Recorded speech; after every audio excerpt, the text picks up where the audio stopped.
Meus queridos irmãos, a paz do Senhor, gostaria também de cumprimentar os nossos amigos com uma boa noite de salvação, dizer que hoje nós estamos com um formato diferente e eu preciso da ajuda de vocês. Se já tiver alguém online, se alguém já estiver ao vivo e puder me dar um retorno pelo som, por causa do som, eu agradeço.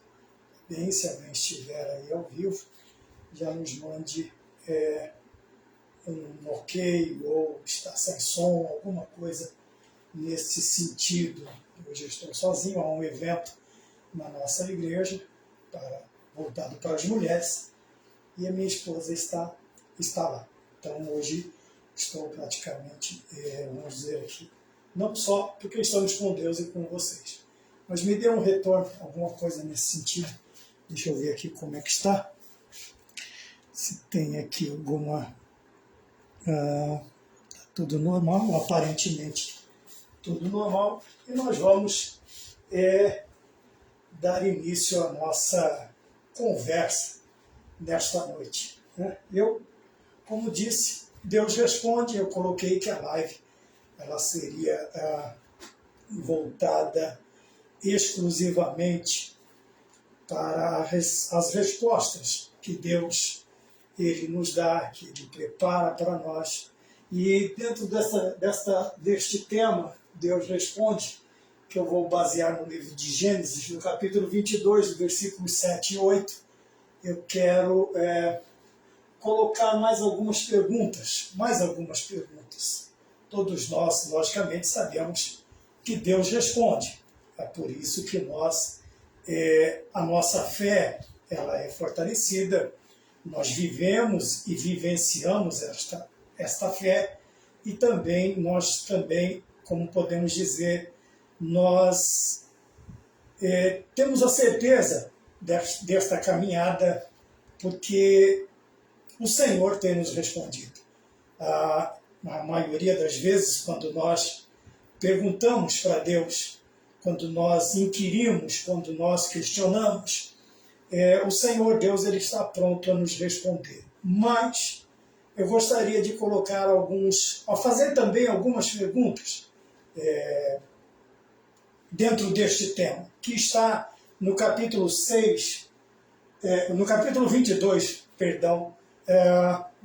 de Gênesis, no capítulo 22, os versículos de número 7 e 8, tem uma conversa entre um pai e um filho, entre Abraão e Isaque.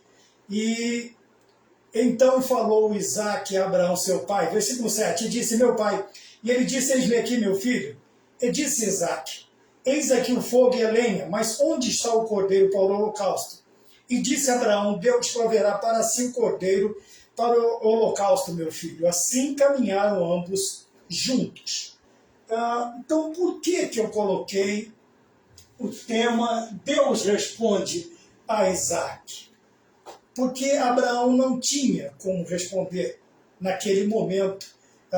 Ele estava numa caminhada, ele estava indo oferecer o seu filho em holocausto, em sacrifício para Deus. Obviamente que a cabeça de Abraão estava povoada de pensamentos, de perguntas sem respostas, de questionamentos. Porém, Abraão ele vai pela fé, ele vai no caminho da fé, ele vai sem questionar, ele vai sem perguntar de uma maneira, vamos dizer assim, audível, direta. Não, talvez os pensamentos estavam em sua mente, vamos dizer assim, mas a sua boca não pronunciava nenhum questionamento de Deus, nenhum questionamento da vontade de Deus, da ordem de Deus. Nós temos aqui, então, Deus responde a Isaque. E vocês lembram que eu disse que faria algumas perguntas dentro disso. Na nossa primeira parte, nós temos aqui onde está o cordeiro. Onde está o cordeiro é a questão. Onde está o cordeiro, ela é a questão. Onde está o sacrifício? O principal, eles tinham a brasa, algumas versões dizem brasa, outras versões dizem nós temos a lenha, mas não temos o cordeiro. Óbvio, poderíamos ter tudo, poderíamos ter o cutelo, poderíamos ter a lenha, poderíamos ter as pedras para fazermos o altar do sacrifício, mas sem o cordeiro não haveria sacrifício, não tem como, não tem o que sacrificar para Deus. Então a pergunta é esta: onde está o cordeiro? E nós temos aqui, eu coloquei alguns personagens para ilustrar aquilo que nós queremos dizer nesta noite, aquilo que nós queremos falar. Deus responde a Isaac. Por que não o pai dele respondeu? Eu coloquei: Deus respondeu a Isaac. Por quê? Por quê? Aí nós temos algumas perguntas. Por que Deus respondeu? Como Deus respondeu? E quando Deus respondeu? Quando Deus respondeu? Ora, nós temos que partir de uma premissa. Quando Deus responde, nós temos que partir de uma ideia de que Deus, ele não é obrigado. Ele não é obrigado a responder. Eu vou te mostrar aqui. E por que Deus respondeu? Na última parte, nessa última parte aqui, nós vamos responder por que Deus respondeu. Por que ele respondeu? Ora, se ele não é obrigado, então por que ele respondeu?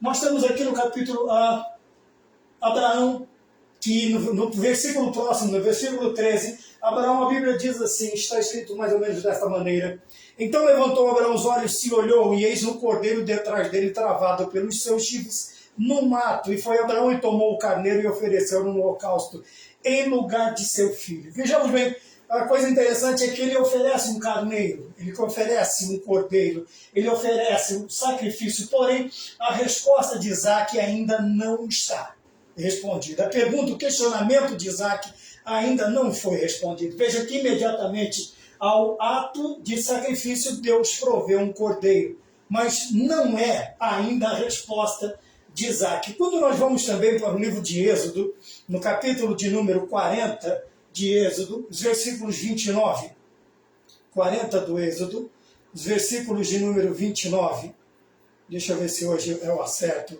E pôs o altar do holocausto à porta do tabernáculo da tenda da congregação, e sobre ele ofereceu holocaustos e oferta de alimentos, como o Senhor ordenara a Moisés. Mas veja bem, versículo 33 e 34, levantou também o pátio ao redor do tabernáculo do altar e pendurou a cortina da porta do pátio. Assim Moisés acabou a obra. Então a nuvem cobriu a tenda da congregação e a glória do Senhor encheu o tabernáculo. Guarde essa parte, por favor, que nós vamos usar ela bastante no final. E a nuvem cobriu a tenda da congregação, e a glória do Senhor encheu o tabernáculo. Encheu o tabernáculo. Então vejam bem, Moisés também agora vai oferecer, nós temos o tabernáculo móvel. Esse tabernáculo, conforme o povo se movimentava nos 40 anos do deserto, ele era montado e desmontado. Por isso nós chamamos ele de tabernáculo ou tenda da congregação, porque ela é montada e desmontada. Guarde isso que eu disse no final aqui: a glória do Senhor encheu. Veja que o anjo aqui, ele fala para Abraão: Abraão, não faça isso. Agora eu sei que você teme a mim, não faça isso, não sacrifique o seu filho. Primeiro que Deus nunca exigiria, vamos dizer assim, o sacrifício humano, e nunca aceitaria também um sacrifício humano. Nunca aceitaria um sacrifício humano. Então nós vemos que, primeiro, uma resposta rápida, né, em Abraão. Depois nós temos aqui alguns cordeiros também que serão sacrificados no tabernáculo móvel. Nós temos Moisés preparando tudo, e a coisa impressionante, Deus continua falando. Aqui a separação dos sacerdotes, sumos sacerdotes, levitas, que eram aqueles que transportavam, faziam o transporte. Os levitas, eles transportavam, montavam, desmontavam o tabernáculo móvel, e também eles tinham a função de auxiliar os sacerdotes e o sumo sacerdote, que uma vez por ano entrava no Santo dos Santos. Ora, isto também é assunto bastante pregado, bastante apregoado, ensinado nas nossas igrejas. Mas depois nós vemos também, no livro de 2 Crônicas, eu gostaria que nós fôssemos até o livro o segundo livro das Crônicas. Veja, não existe segunda, é um livro, então é o segundo livro das Crônicas dos Reis de Israel, no capítulo de número 7, nos versículos de número 4 e 5, vamos ler 4 e 5, e depois nós teremos também os versículos 1 e 2. Então vejam bem, e o rei e todo o povo ofereciam sacrifícios perante o Senhor. E o rei Salomão ofereceu sacrifícios de boi 22.000, e de ovelhas 120.000, e o rei e todo o povo consagraram a casa do Senhor. E os sacerdotes serviam em seus ofícios, como também os levitas, com os instrumentos musicais da casa do Senhor, que o rei Davi tinha feito para louvarem ao Senhor, porque a sua benignidade dura para sempre. Quando Davi louvava, junto ao ministério deles, e os sacerdotes tocavam a trombeta, e todo Israel estava de pé. Como eu disse, nós vemos aqui agora a construção do templo em si, físico, um tabernáculo, um templo agora, em que o povo estaria indo lá todas as vezes para adorar a Deus, para oferecer sacrifício, para confessar os seus pecados, e os sumos sacerdotes, os levitas, louvavam os levitas, trabalhavam, e os sacerdotes ofereciam sacrifícios, e o sumo sacerdote, uma vez por ano, ele entrava neste lugar para oferecer sacrifício por ele e pelo povo de Deus. Mas vejam bem no versículo de número 1 e 2, que eu gostaria que você também guardasse e prestasse bastante atenção, que diz assim, o versículo 1 de 2 Crônicas, capítulo 7, versículo 1 diz: E acabando Salomão de orar, desceu o fogo do céu e consumiu o holocausto e os sacrifícios, e a glória do Senhor encheu a casa. E os sacerdotes não podiam entrar na casa do Senhor, porque a glória do Senhor tinha enchido a casa do Senhor. Eu gostaria que você também guardasse esta parte que eu estou dizendo aqui, porque nós temos uma particularidade muito boa, muito gostosa de pensar, impressionante de pensar, e uma maneira muito espiritual de ver as coisas. Nós vemos três partes, mas nesses três versículos nós não temos a resposta ainda, a resposta da pergunta de Isaac. Onde está o cordeiro? Vejam que Abraão acha um cordeiro preso pelo chifre, Moisés comandando, e os sumos sacerdotes, e os sacerdotes ofereciam os sacrifícios de animais, e Salomão sacrificou milhares de bois, milhares de ovelhas, mas nenhuma delas responderam à pergunta de Isaac: onde está o cordeiro? Ora, eu vou reservar então aqui João capítulo 1, versículo 29, para nós concluirmos o estudo desta noite. Eu vou procurar não me delongar demais, mesmo porque existem eventos. Agora vamos lá, eu gostaria de falar sobre isso. Por que Deus responde a Isaac e não Abraão? Por que Abraão não consegue responder a Isaac? Por que Abraão não consegue responder a Isaac? Ora, porque a pergunta de Isaac, ela transcende o tempo, ela vai além de sacrifícios que precisavam ser repetidos mensalmente, diariamente, pelo sumo sacerdote. Anualmente ele tinha que entrar no Santo dos Santos para oferecer sacrifício pelos seus pecados. Nós vemos as sombras, os tipos de que Cristo é o antitipo, é uma questão para um outro tempo. Mas nós vemos que nem Abraão, nem Moisés e os sumos sacerdotes, a família de Levi, dos levitas, nem Salomão, o rei Salomão, o sábio Salomão, que nunca ficou sem nenhum tipo de pergunta sem resposta. Se nós olharmos na história, a maioria das vezes que nós vemos, Salomão sempre tem uma saída, sempre tem uma resposta, é um dos homens mais sábios, mas ele também não consegue responder a Isaac, porque Isaac pergunta para o seu pai: onde está o cordeiro para o sacrifício? Ora, e nós vemos milhares, milhões em todo esse tempo de cordeiros e animais e de sacrifícios de várias formas, de várias maneiras, em vários tempos diferentes. Veja, aqui ele é sacrificado ao ar livre, aqui ele no templo móvel, aqui ele no tabernáculo móvel, aqui ele no templo fixo que Salomão constrói, mas ninguém consegue responder onde está o cordeiro. Até aquele momento ainda ninguém conseguia responder. Ora, Deus responde. Agora vamos lá, aquelas perguntas que eu fiz para você. Primeiro, por que Deus responde? Ora, Deus não é obrigado a responder. Ora, como um pai de família, obviamente ele vai pedir o conselho de sua cônjuge, de sua esposa, mas para os filhos, vamos dizer assim, ele não tem que dar satisfação. O pai não tem que dar satisfação.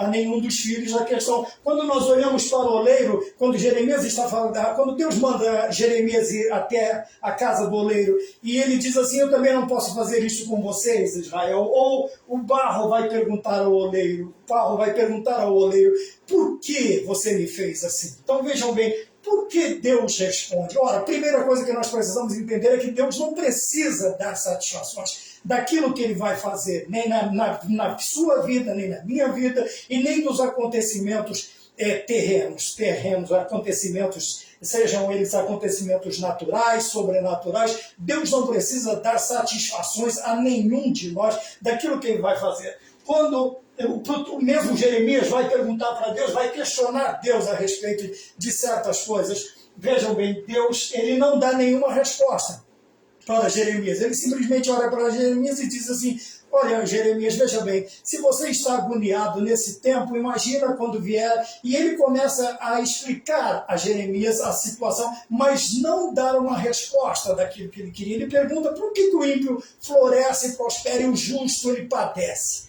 Deus não responde, Deus simplesmente diz, pergunta para ele por que ele está agoniado. É mais ou menos quando Pedro chega e Cristo olha para Pedro e diz assim, olha Pedro, vai chegar um tempo em que você vai ter uma determinada idade, eles vão te levar para um lugar onde você não quer ir, eles vão te vestir de uma vestimenta que você não quer vestir. Veja, Jesus estava falando com Pedro a respeito de como ele glorificaria o nome de Deus através da sua morte. Ora, eles levariam ele, eles também o crucificariam, e ele disse, não sou digno de ser crucificado como meu mestre. Então façam o seguinte, me crucifiquem de ponta cabeça. Pronto. E Jesus estava conversando com Pedro, mas Pedro, prestando atenção, ele vê que Marcos, o amado, passa. E ele pergunta, e dele o que será? Veja, que Jesus Cristo não se preocupa em responder para Pedro. Ele simplesmente olha para ele e diz assim, e se eu quero que ele fique até que eu volte?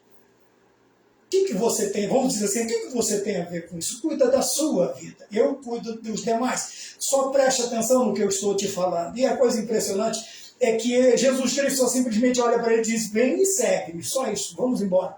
Vamos embora, esquece ele, deixa ele, que com ele eu tenho outro mistério, outro ministério, uma outra forma, uma outra maneira. Ele vai me glorificar também, mas será de outra maneira, e isso é eu e ele. Então, veja, a Bíblia diz que desde aquele dia houve um pensamento que Marcos não morreria antes da vinda de Cristo. E obviamente que não aconteceu isso. Nós estamos aí com mais de 2000 anos, Jesus ainda não voltou, mas vai voltar, pode voltar esta noite. Mas, vejam bem, ele não respondeu. Então, o impressionante é que nós vemos tudo aqui, primeiro, por quê? Por que Deus responde? Veja que Deus ele não tem por que responder, mas Deus responde. Deus responde.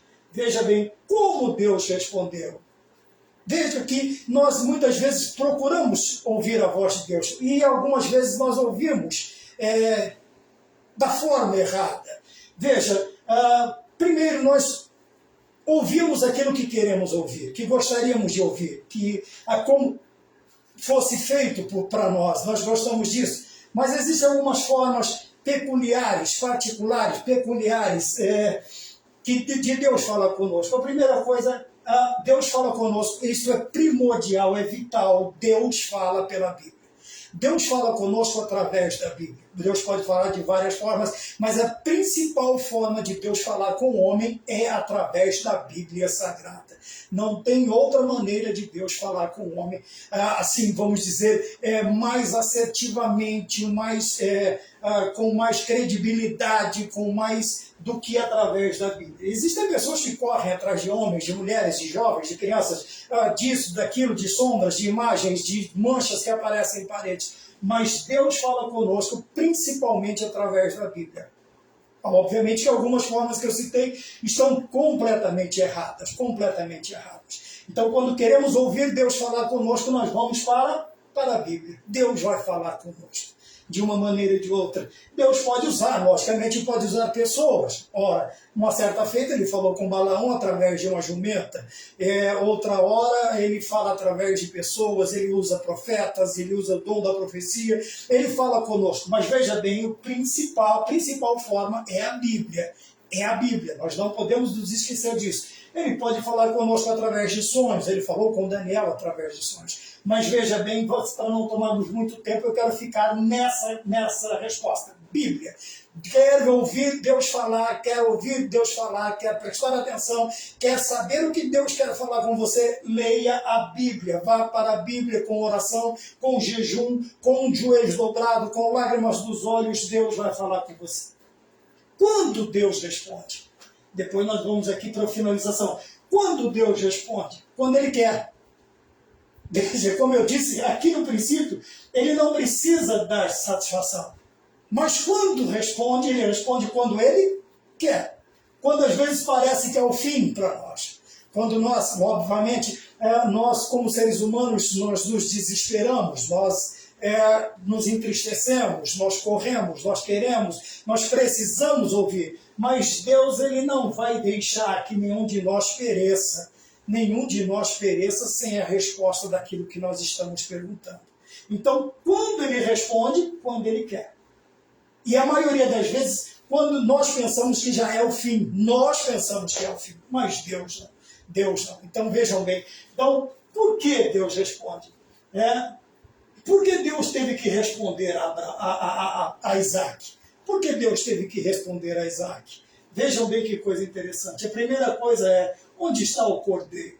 Então, por que Deus responde? Ora, porque era uma pergunta, como eu disse no início, uma pergunta transcendental. Ela saía do tempo de Isaac e passaram-se vários milênios até que a resposta foi dada. Veja bem, por que eu deixei o capítulo 29 de João, o capítulo 1 de João, versículo 29? Porque aqui nós temos a resposta. Deus respondeu quando? Por que Deus respondeu? Porque a pergunta de Isaac era relevante. Onde está o cordeiro?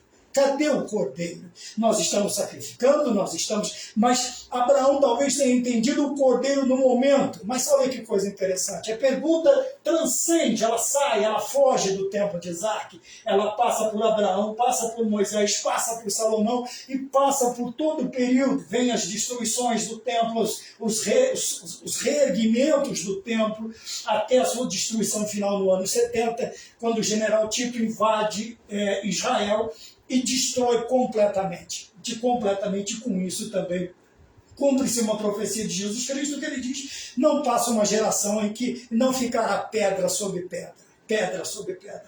Jesus, mais ou menos 33 anos, nós vamos ver que 37 anos depois, no ano 70, se você tirar 33 de 70, é uma continha básica, besteirinha, fica tranquilo, até esquece isso. Vejam bem, se você tirar 33 de 77, vai dar 37 anos. Ano 70, alguns dizem que uma geração dura 70 anos, outros dizem outro período, outro período. Não dá para bater o martelo. Então, em 70, você pode, muitas vezes, a pessoa vê aquela abreviação A minúsculo, D maiúsculo. É Anno Domini. Vejam bem, às vezes você vai ver no nosso período depois de Cristo, você vai ver um EC, quer dizer, era cristã, a era dos Cristos, depois de Cristo. E o mais conhecido, T minúsculo, C minúsculo, maiúsculo, depois de Cristo.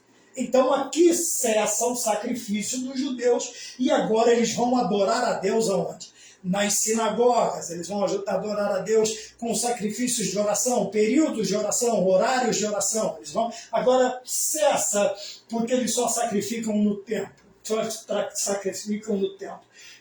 Então, no ano 70, toda essa questão do sacrifício, ela é desfeita. Por quê? Porque agora a resposta de Isaac, ela vem em forma de uma visão de João Batista, ou de João Batista mesmo. No capítulo 1, versículo 29, diz que João estava batizando no Jordão, quando ele olha para uma das bandas do Jordão e ele diz assim: eis o Cordeiro de Deus que tira o pecado do mundo. Eis o Cordeiro.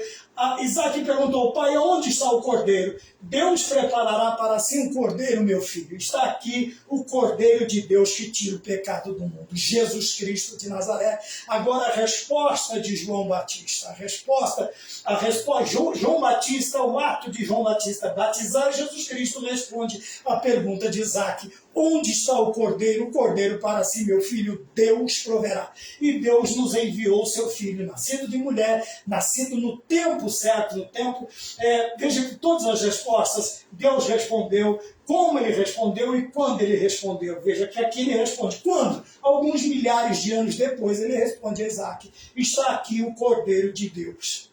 Aqui está o Cordeiro para o holocausto. Jesus tem alguns 3 anos e meio depois, Jesus Cristo é crucificado e é oferecido de uma vez por todas. Ele entra no Santo dos Santos, não precisa mais agora oferecer sacrifício cruento, não precisa, como está escrito em Hebreus capítulo 9, versículo de número 22, e quase todas as coisas se purificam com sangue, e sem derramamento de sangue não há remissão de pecados. Então derramou-se o sangue na cruz do Calvário de uma vez por toda, e glória a Deus por isso, porque Jesus Cristo é a resposta de Isaac. Mas, como eu disse para você guardar algumas particularidades que nós vimos aqui, algumas particularidades que nós vimos quando Abraão ouve a voz do anjo, quando no capítulo 40, a glória de Deus se manifesta para Moisés e também no tabernáculo móvel. E nos versículos 1 e 2 de 2 Crônicas, capítulo 7, nós vemos que a glória de Deus encheu o templo de uma tal maneira,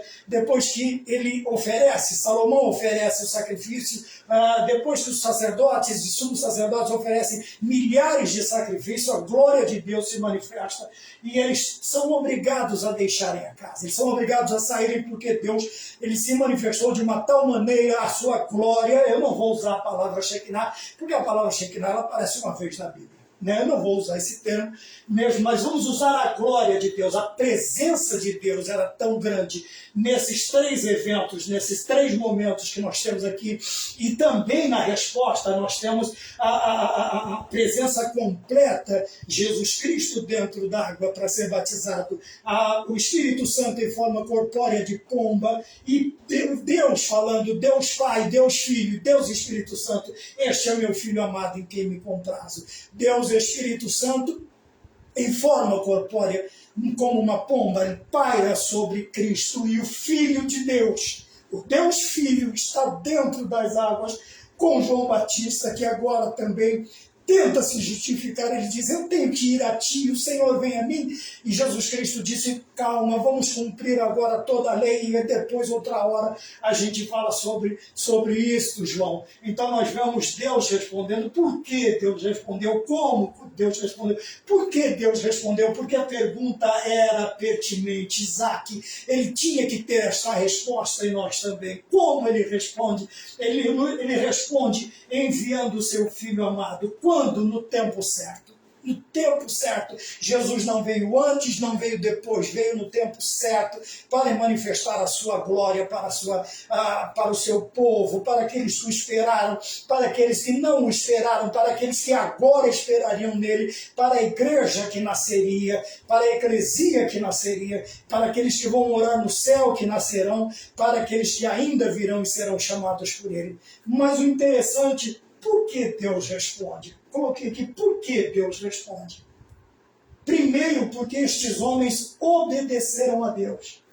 Todos eles andaram dentro do plano, eles não inventaram uma moda, como nós vemos nos dias de hoje. É muito modismo, é muita invenção, é muita criação, muita coisa. Vejam, eles não mudam os planos de Deus. Talvez Moisés poderia dizer, mas Senhor, tanta cor, tanto pano, tanta pele, tanta madeira, isso vai ficar estranho. Não vai ficar, não.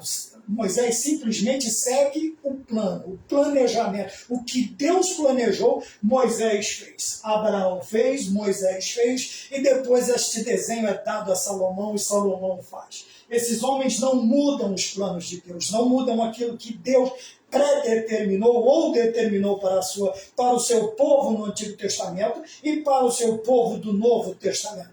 Para o povo veterotestamentário ou para o povo neotestamentário, que é a igreja dele. Veja que eles não inventam moda. Minha mãe dizia, né, está inventando moda. Quem inventa moda, dança moda.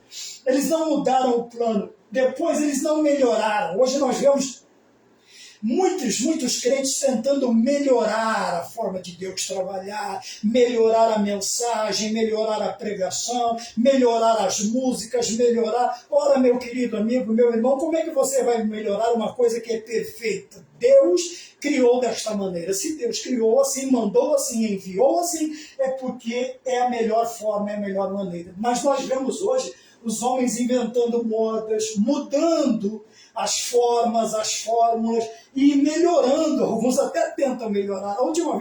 Algumas das vezes que nós vemos alguém tentando ajudar a Deus na sua maneira de fazer as coisas, nós vemos que um homem de quase 100 anos criou um problema que dura até hoje. Ele e sua esposa fizeram um acordo. Aquele homem se deita com a sua empregada, com uma de suas concubinas, e nós temos aquele problema até os dias de hoje. Nós vemos duas nações que guerreiam constantemente, porque alguém tentou melhorar a coisa que Deus fez. Meu querido amigo, meu querido irmão, veja bem, talvez não seja do seu agrado, mas não tente melhorar. Por que Deus respondeu para estes homens? Por que Deus respondeu a Isaac, a Abraão, a Moisés, a Salomão e a tantos quantos perguntaram? Ele respondeu porque eles simplesmente faziam o quê? Eles obedeceram.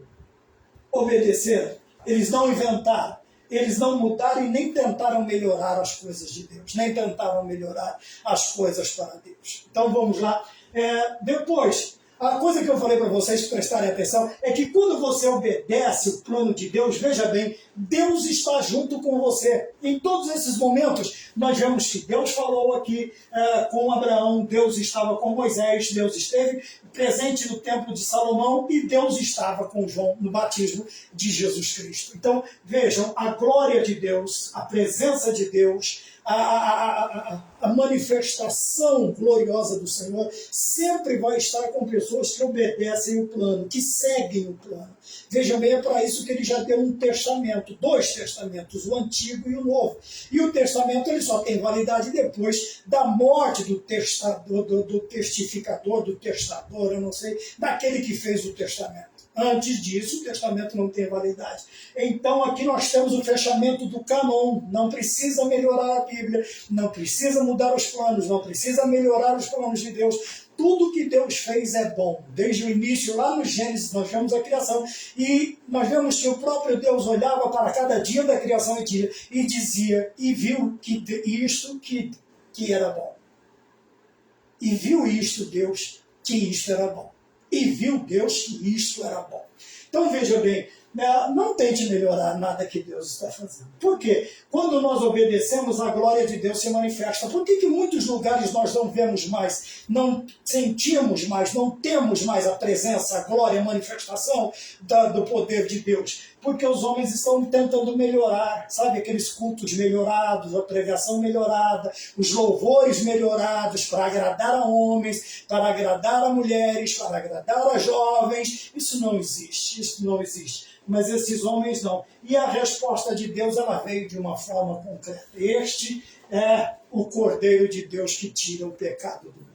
Então vejam bem, quando o homem obedece a Deus, a glória se manifesta e ele tem resposta de Deus. E tem resposta que agrada a Deus. Não é uma resposta que vai me agradar ou vai te agradar. Ela vai agradar a Deus. Ela vai agradar a Deus. Então nós vemos que Deus respondeu a Isaac onde estava o cordeiro. Isaac pergunta onde está o cordeiro. O pai não consegue responder. Abraão não consegue responder. Moisés constrói e são sacrificados milhares e milhares de cordeiros aqui no templo móvel, mas ainda não respondia à pergunta de Isaac. Nós vemos que Salomão constrói, os sacerdotes sacrificam, os levitas louvam, mas ainda não é ele. Ainda não é o cordeiro que Isaac perguntou. Então agora vem a resposta. João Batista diz, eis o cordeiro. É como se ele dissesse assim, Isaac, eis o Cordeiro de Deus, eis o Cordeiro que você perguntou para o seu pai, ele está aqui do meu lado e ele vai ser batizado. Ele vai ser batizado agora. Veja bem, Jesus Cristo não muda os planos de Deus, Jesus Cristo simplesmente obedece. João Batista questiona ele, diz, mas eu preciso ir até você, você vem até a mim. Veja bem, mas Jesus, o próprio Cristo, obedeceu os planos, seguiu as regras, ele seguiu a lei. Vamos cumprir a lei. Veja que coisa interessante. O próprio Cristo nos ensina que não precisa inventar, não precisa mudar. Ele poderia dizer, eu sou Deus, deixa esse negócio de batismo para lá. Mas não, ele não tentou melhorar nada porque era Deus. Veja, ele sendo Deus, o Deus Filho, vamos colocar não uma ordem de importância, mas a segunda pessoa da Trindade Santa, ele não tenta melhorar o plano de Deus, ele não tenta mudar, ele não inventa a moda, ele simplesmente obedece. A partir do momento que Jesus Cristo obedece, o que acontece? A glória de Deus se manifesta. Deus, o Espírito Santo, como eu disse, em forma corpórea de pomba, o Pai dizendo, esse é o meu filho amado em quem eu tenho prazer, em quem me comprazo. Vejam bem, então, dessas duas coisas que nós temos importantes na questão da obediência, quando nós não tentamos melhorar as coisas para Deus. E no final de tudo, nós temos uma resposta. E a resposta de Deus foi Jesus Cristo. Era como se Deus estivesse dizendo para Isaac, Isaac, o Cordeiro te chama, é meu filho amado, Jesus Cristo. Era como se Deus estivesse explicando para todas as eras. Era não é. Como se Deus estivesse explicando para todas as eras. Ora, a pergunta de Isaac, a resposta é esta. Jesus Cristo, o meu filho amado, o Cordeiro de Deus que tira o pecado do mundo. E o interessante é que de uma vez por todas. Agora Deus não precisa mais oferecer sacrifício, pelo menos nós cristãos, a não ser sacrifícios de louvor e oração, de adoração, de cânticos espirituais. Esse é o nosso sacrifício. Como disse o apóstolo Paulo, apresentei os vossos corpos em sacrifício vivo, santo e agradável a Deus, que é o vosso culto racional. Entenderam? Então vejam bem, Jesus Cristo é o melhor de Deus. Alguns até têm o costume de cantar, o melhor de Deus ainda está por vir. Não está. Ele está para voltar, mas vir ele já veio. E não tem nada nos céus, na terra, e embaixo dela melhor do que Jesus Cristo. Alguns cantam, né? O melhor de Deus ainda está por vir. Não. Só se for a questão de Jesus voltar, ou a questão de nós irmos para o céu. Mas mesmo assim eu acho que nada é melhor do que a vinda, a resposta de Isaac, Jesus Cristo de Nazaré. Então o melhor de Deus ainda não está por vir, o melhor de Deus já veio. E ele disse para Isaac, o meu melhor está dentro desse rio, sendo batizado por João. E João reconhece o melhor de Deus, dizendo, este é o Cordeiro de Deus que tira o pecado do mundo. Amém? Que Deus abençoe. Que o Senhor Deus nos dê graça e sabedoria para cada dia que passar, nós podemos aprender cada vez mais do Senhor. Que Deus abençoe e tenha um bom final de semana, no nome de nosso Senhor Jesus Cristo. Amém.